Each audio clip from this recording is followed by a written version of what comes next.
Right, let's flip. What about this? A team that has been discussed to death is obviously Carmine Corp, but I actually feel like the framing is terrible on all the shows I watch it on, mate, because people keep doing the framing of connecting it to the past rosters, but it's only upset and Targamas. I mean, like, first of all, you might have left after the first split, and then the top side of the map, which were the original, like, ERL play, they're not even here. So to me, I want this. What is the fresh take? If we delete everything from past splits, if we pretend this was a brand new roster, obviously upset and Targamas did play before, we pretend this brand new one with Canna, who we all know from T1 back and D Plus back in the day, and fucking Closer, we obviously know from 100 Thieves and Golden Guardians and all that jazz. And Vladdy, most people don't know, but was a prospect in the RLs. If you just look at this roster alone, ignore all of the context of the past, what do you think of this Carmine Corp?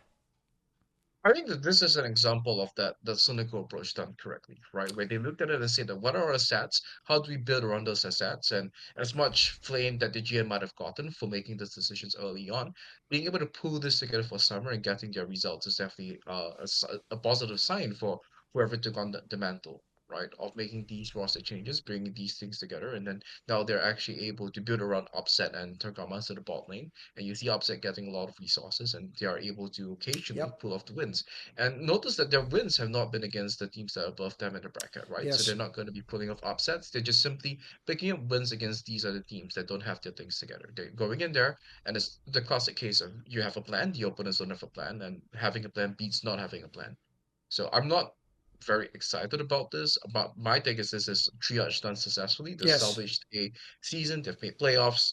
They've collected a few wins here and there, and they're no longer the laughing stock of Yes. the LEC, which unfortunately has gone to very deservedly so for Rogue, and unfortunately so for Vitality. Yes. No, I'm with you. I actually think the main thing I would say for this Carmi Cop team, because it's implied, if you look at where they are in the industry and what they're likely to do, like probably that Calista guy's almost certainly coming next year. It looks like they've just, as you say, they've just put together a roster where they've just made it very simplistic, and it's more like just play out the roster. There's no way this one goes to next year anyway. Just play and essentially like audition for other teams. Because if you look at this squad, everyone's pretty much a known quantity. Like everyone knows Canna anyway. He's not like, here's the thing: if you're a fan who's watched like Thanatos just went to Cloud9, that is a player with a prospect who could be like a dominant figure. Canna isn't going to be him because we already saw him on fucking the teams I talked about. He's just an all right player who never, by the way, was never the guy you played through as a carry to carry the whole game anyway. As anyone who watched those teams know, like on D plus, they love to play through carry tops, and it wasn't that great when Canna was there. He wasn't terrible, but he was never an elite player for me.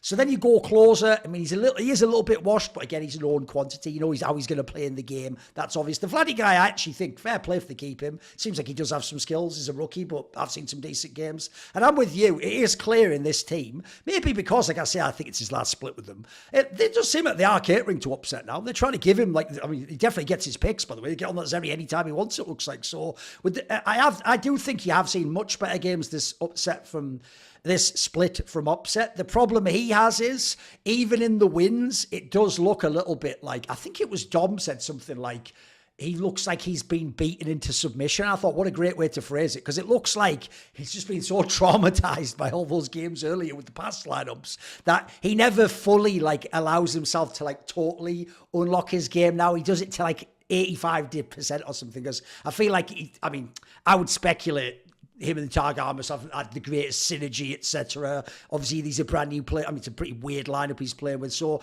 I'm with you. It's actually not that bad a team now. Like you said, they've beaten everyone below them in the table. The problem is, though, there's not really any reason, because now they're in the playoffs. You don't look at them and think like they can beat a top team, they can do an upset. Like you say, they're kind of a known quantity, right? I think even everyone playing them is going to know how they play. Yeah, I mean, it's one of those things where I think, unfortunately, the narrative around Casey will be because of how big a name Yamato Cannon is. This year will be remembered for what happened in the first Of half course. for them. They had both their Yes. Yamato Cannon, those things did not work out, and that's what they'll be remembered for. The second half, it was salvaged, but it wasn't salvaged to a point where Yes. it raised people's memories of what happened in the first half. Yes. Because, like, for example, they in the opening round of the playoffs played G2, right? That's a loss instantly. And then their problem is, I'm looking if they go to the lower bracket. Like, bro, they basically have to hope they get what, like Giant X, Mad Lions, you know what I mean? There's not, maybe they can win like a low bracket match, but logically, second round low brackets when I have them going out. I think they lose to whoever they play there, probably, right? Yeah, probably. I was even trying to see if there was like any world in which that they can try to find at least one game against G2, but G2 they are putting Hansama on the Ashe, the Caitlyn. We might even see the Draven come out again, and that's going to completely shut down whatever Casey's trying to do through the bot lane with upset. So I don't have much hopes for them in that matchup. And then in the lower bracket, it really depends on who they draw. If they draw, um, I don't even really think that's someone that they can draw, and I would say that I have them as the favorites to beat. Maybe Team Right. Heretics if things continue to go down the slide.